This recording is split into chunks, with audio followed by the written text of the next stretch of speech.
अपने बच्चों को तालीम देते हैं। बहुत बड़ा एहसान है। आज चूंकि अजमत वालिदैन कॉन्फ्रेंस भी है, मैं चंद बातें आपसे करके बात खत्म करूंगा, मगर मेरी इतनी गुजारिश है जितनी देर सुने ना मोहब्बतों के साथ सुने। बहुत पहले एक शायर ने कहा था कि बुलंदियों का बड़े से बड़ा निशान छुआ, उठाया गोद में मां ने तब आसमान छुआ। हम कितनी भी तरक्की कर जाएं, शोहरतों के किसी भी आसमान पर पहुंच जाएं, अगर मां बाप ना हो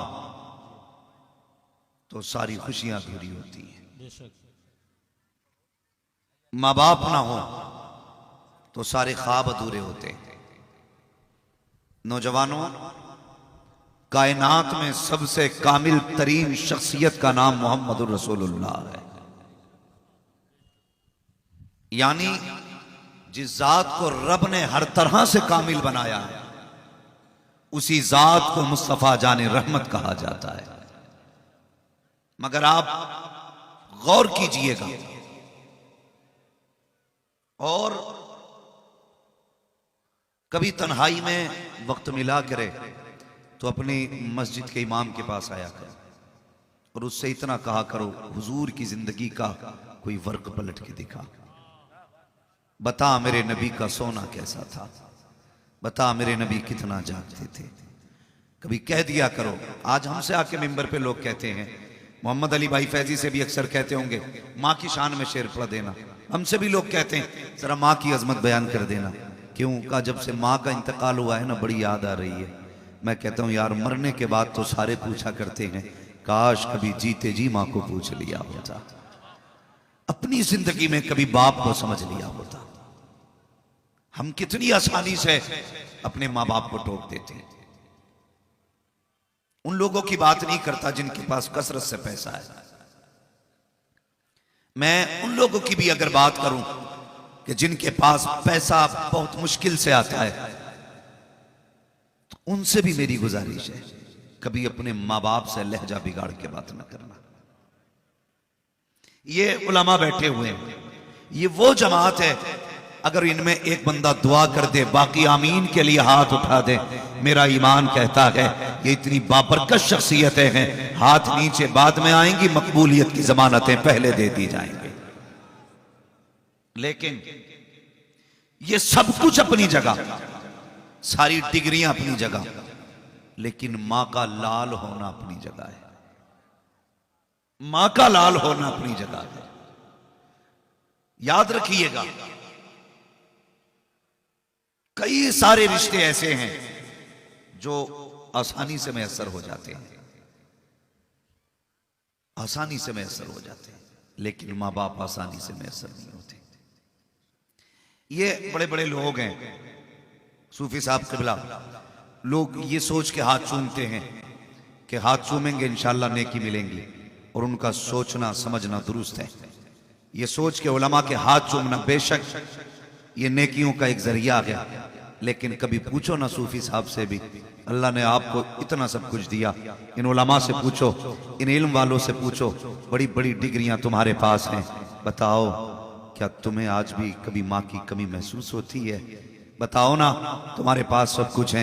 ये हाथे चूमने वाली जमात, ये नारे लगाने वाली कौम, ये इश्तिहार में बड़े नाम देने वाले लोग, ये बड़े बड़े इनामात देने वाले लोग, और ये बड़े बड़े नजराने देने वाली कमेटियां, ये सब कुछ हैं, मगर खुदा की कसम, बंदे को जितनी याद अपनी माँ की आया करती है ना, किसी डिग्री, किसी नारे, किसी ओहदे की नहीं आया करती। हाथ चूमते लोग, बड़े बड़े नारे भी लगते हैं, लेकिन मैं एक सच्ची बात कहता हूं, हाथ चूमने में उतना सुकून नहीं आता जितना सुकून माँ बाप बेटे का नाम लेके आवाज दें तो उतना सुकून मिला करता है। शायर अहले सुन्नत होना बड़ी बात है, खतीब होना बड़ी बात है, मुदर्रिस होना ये अपनी जगह है, लेकिन माँ का गुड्डू कह के आवाज देना ये अपनी जगह है, माँ का पप्पू कह के आवाज देना ये अपनी जगह है। आज माँ बाप दवा का पर्चा निकाल के देते हैं, ले बेटे ये दवा नहीं है, तो बंदा पढ़ने से पहले ना उसे यूं मड़ोड़ के ना माँ के मुंह पे फेंक के कहता है, तुम कभी तो चैन से जीने दो मुझे, कभी चैन से रहने दोगे कि नहीं? जब से मैं दुनिया में आया हूं मैंने चैन नहीं देखा, तुम मुझे चैन से नहीं रहने देना चाहते हो। खुदा की कसम जरा दिल पे हाथ रख के बता, पूछ इन उलमा से, तूने कितनी परेशानियों में माँ को मुब्तला किया है, कभी महसूस किया तूने? कहते हो तुमने मेरे लिए किया क्या है?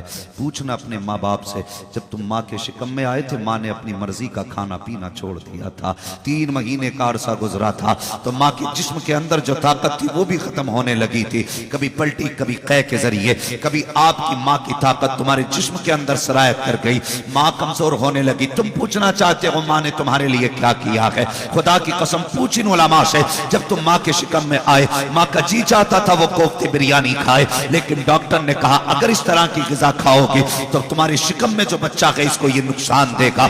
माँ ने अपनी मर्जी का खाना छोड़ दिया। तुम माँ के शिकम के अंदर थे, 3 महीने के अरसे से आगे बढ़े हो, जैसी माँ के शिकम में तुमने 3 महीने की मुद्दत गुजारी है, माँ ने अपनी मर्जी से लेटना छोड़ दिया है। वो अपनी मर्जी से करवट नहीं बदल सकती थी, उसे तो लेटना भी उस करवट पर है जिसपे तुम्हें सुकून मिलना है। तुम कहते हो माँ ने मेरे लिए किया क्या है? वो मुझे जरा दिल पे हाथ रख के बता तो सही, अगर तू बाजार जाया करता है, 5 किलो का थैला हाथ में लाता है, घर में आने के बाद थैला अलग जूता अलग, कहता पानी पिलाया जाए, खाना दिया जाए, गर्मी लग रही है, मेरा हाल नहीं दिख रहा है, वो मुझे बता तो सही, तू 2 किलोमीटर से 5 किलो का थैला लेकर के आया तो तेरे हाल बिगड़ जाते हैं। उस माँ को सलाम कर जिसने तेरे जैसा वजनी बेटा 9 महीने शिकम में रखा, लेकिन कहीं फेंका ना था, कहीं तुझे डाला ना था, बल्कि अपना लाडला समझ के तुझे संभाल के रखती रखी। ओ यार, तुम खुदा की रहमत पर जितना नाज करो कम है। और अमीर वो नहीं होता जिसके पास दौलत होती है, अमीर वो होता है जिसके पास माँ की मोहब्बत होती है।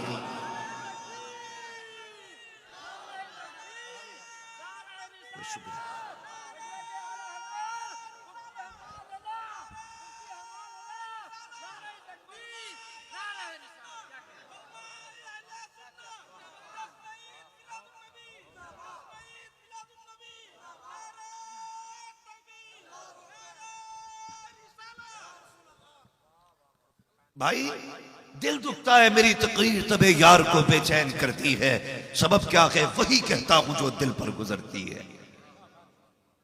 हाँ, हमारे लिए होटलों में गरम गरम हर तरह के खाने, लेकिन मां के लिए, बाप के लिए बुढ़ापे में एक ताजा चपाती भी नहीं। मुझे बताया जाए, मां कहती है बेटे जरा बहू को समझा, एक रोटी गरम दे दिया करे, तो कहता अच्छा कह के देखूंगा। ये लहजे होते हैं, कह के देखूंगा। भाई मां ने तुझसे कुछ मांगा है, मां ने तुम एक चपाती के लिए कहते हो कह के देखूंगा, और जब जाके कहता तो डरते डरते कहता सुनो जी, सुनो जी। तहजीब देखें, बीवी के कदमों में खड़े होकर कह रहे सुनो जी। बदतमीज बोलने को नहीं कह रहा हूं मैं कह रहा हूं जिस अदब से तू बीवी को आवाज देता है ना, कभी उसी अदब से मां को भी आवाज दे लिया कर, है ना भाई। मैं एक बात कहता हूं, हम अपने मुकद्दर पे नाज करते हैं कि रब ने हमें सुन्नी बरेलवी बनाया है, और बरेली के इमाम अहमद रजा कहते हैं मां के पास जाया करो तो ऐसे जाया करो जैसे रियाया का कोई शख्स बादशाह की खिदमत में जाता है।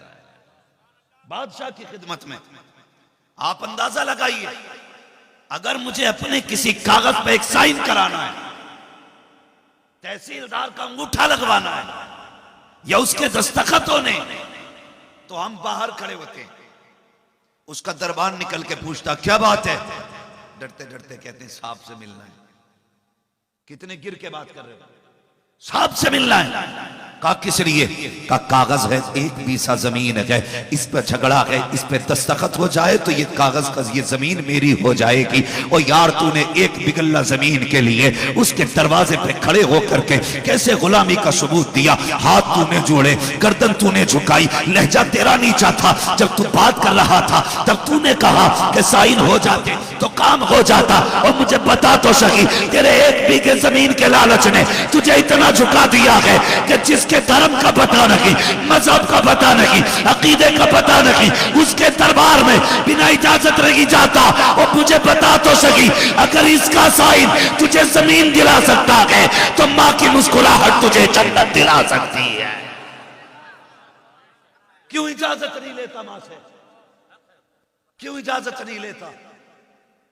ख्याल किया करो, इज्जत किया करो मां की। मां कहती है बेटे, बीवी से कह दे एक चपाती मिल जाए। कहता मेरी माँ को चपाती दे दिया करो। तो बीवी क्या कहती है, इन्होंने जवानी में बड़ी गर्म रोटियां खाई हैं, जो ये बुढ़ापे में गर्म रोटियां मांगेंगे। और बगैर जबान को ताला लगा, तेरी औकात क्या है जो तुझे इस माँ के बारे में बोल रही है? तुझे होश नहीं है? ये जो 22 साल का मिला है तेरे बाप ने पाल के नहीं दिया है, इसी बूढ़ी माँ ने पाल के दिया है। ये जो 18 साल की कमाई तेरे हवाले कर दी है, ये तेरे बाप की बोई हुई खेती नहीं थी, ये इसी माँ की बोई हुई खेती है।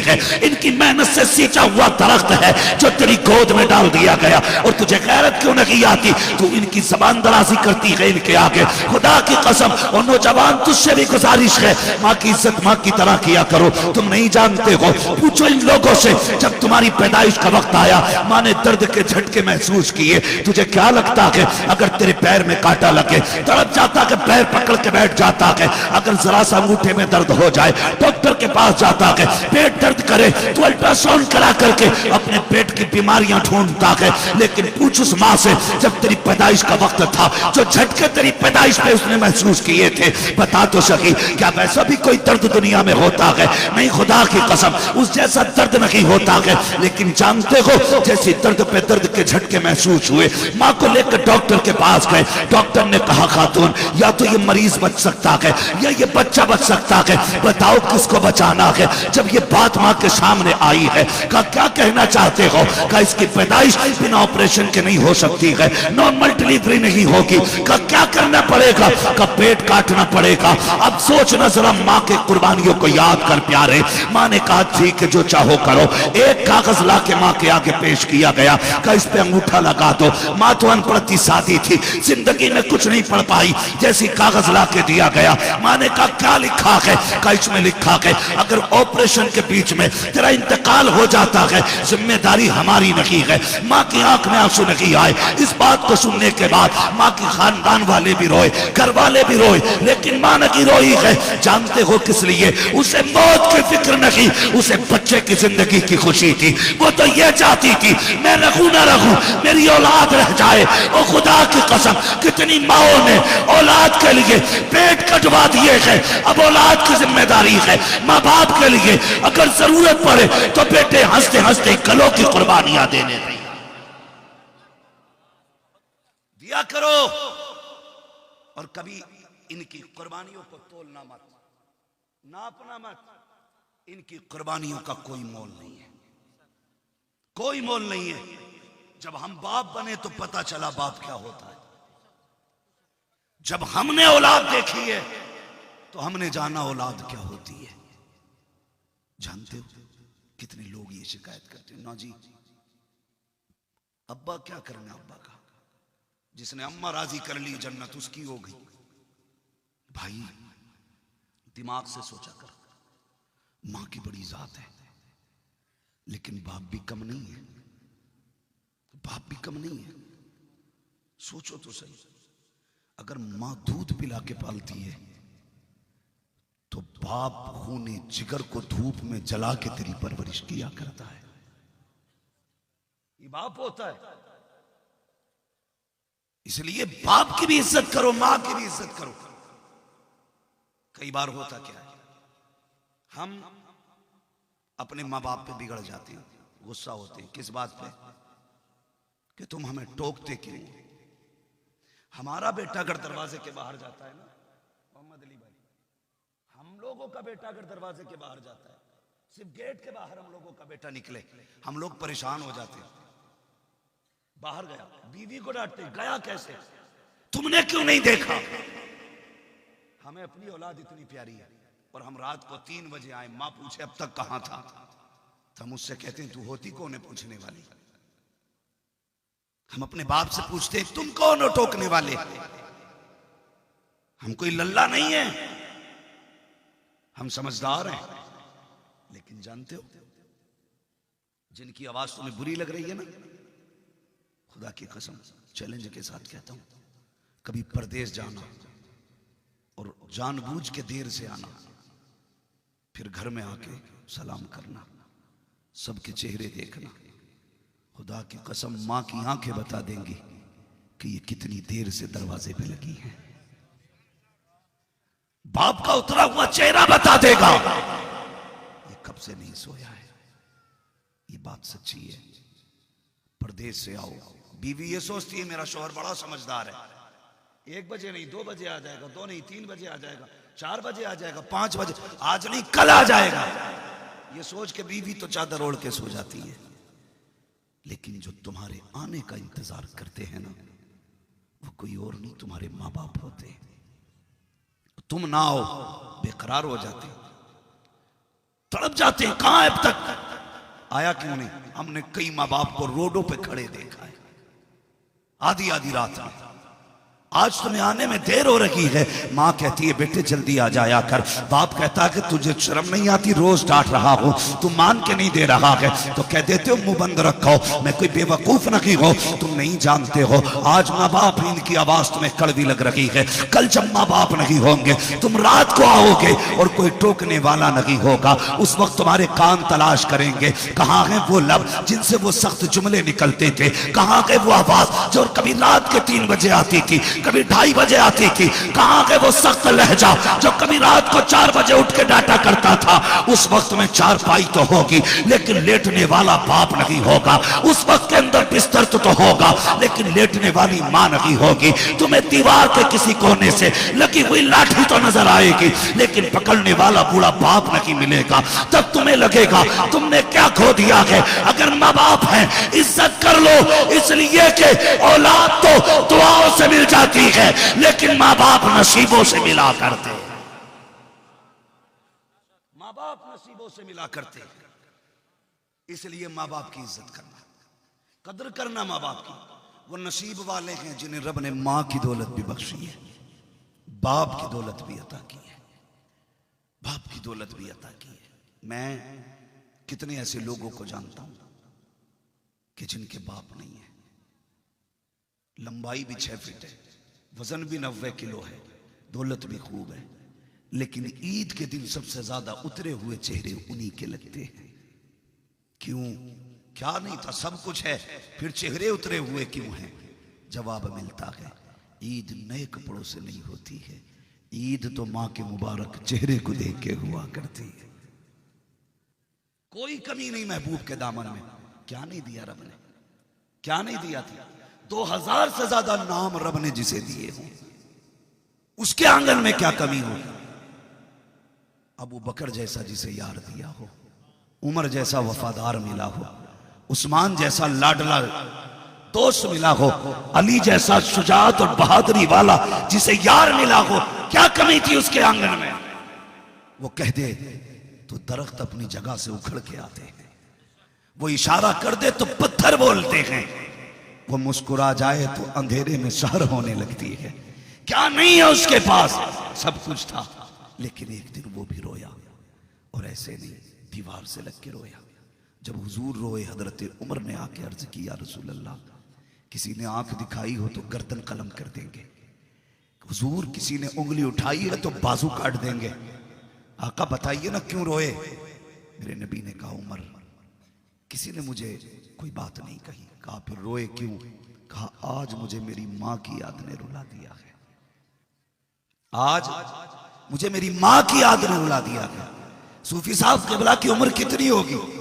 काफी उम्र है।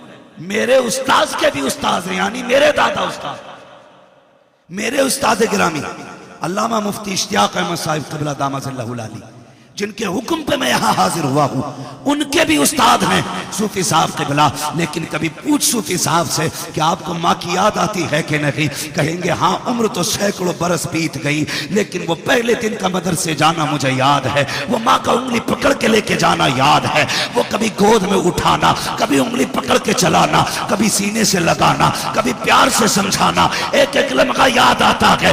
यही बताएंगे उलमा। हम तो बूढ़े भी हो गए, बाल सफेद हो गए, लेकिन आज भी घर की चौखट को देखो, तो लगता है कोई पर्दे की आड़ में खड़े होकर इंतजार कर रहा है। आज भी शहर के अंदर जाओ तो लगता है कोई आवाज अंदर से आएगी, बेटा कह के आवाज देगी। ये बुजुर्गों की प्यार के माँ बाप से वो जरा सोच तो सकी। जब मेरे महबूब ने कहा था, उमर माँ की याद ने रुलाया, या रसूल अल्लाह क्या याद आई है? कहते मेरा जी चाहता है। कहा या रसूल अल्लाह किस बात का? कहा माँ ने उस वक्त देखा था जब मैं 6 साल का था। आज मेरी माँ होती, दरख्तों को सजदा करते देखती, कितनी खुश हो जाती। पत्थरों को कलमा पढ़ते देखती, कितनी राजी होती। कहते हैं सुनो उमर, मेरी माँ ने तब देखा था जब मेरे सर पे हाथ रखने वाला कोई ना था। काश आज मेरी माँ होती और 10,000 को मेरे पीछे हाथ बांधे खड़ा देखती तो कितनी खुश होती। आका कहते गए उसी हालत में अगर मैं 10,000 को नमाज पढ़ाता, मुसल्ले पे खड़ा होता, कहते हैं मेरे हुजरे का पर्दा हटता, आहिस्ता से आवाज आती, बेटा मोहम्मद मेरी बात सुन के चला जा। आका कहते हैं मैं नमाज तोड़ देता, मुसल्ला छोड़ देता, माँ की खिदमत में जाता। या रसूल अल्लाह इबादत छोड़ करके, बंदगी छोड़ करके बंदी की बारगाह में जाते? कहा हाँ। कहा किस लिए? कहा इसलिए कि अगर माँ राजी होती है तभी पैदा करने वाला खुदा राजी हुआ।